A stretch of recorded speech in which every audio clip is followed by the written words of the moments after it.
សូរំចង់បាត់បង់ស្វាមីគ្រាន់ពីដួងហារទេឲ្យស្រីចំបាឯកាគេវាយដំបងខំឥតក្តី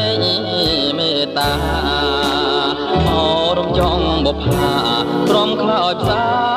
រី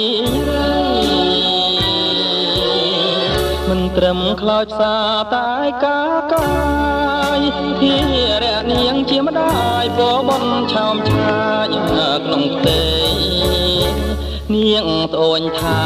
អស់អស្វាមីបានដឹងដែរឬអីទុំស្ទើរខ្សែរបស់ខ្ញុំ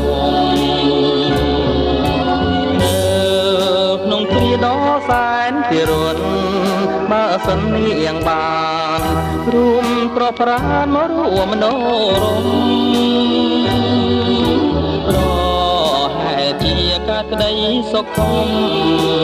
រួមបានជួបជុំដីកំពូលដួងចិត្ត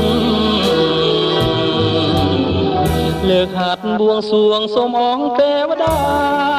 សូមលោកជួយមេត្តាដឹកនាំវាសនាឲ្យបានជួបចិត្តនឹងគូគំជាប់អស់មួយជីវិតបានរួមក្តីស្នេហ៍ស្និទ្ធលួងដល់គ្រាអវសាន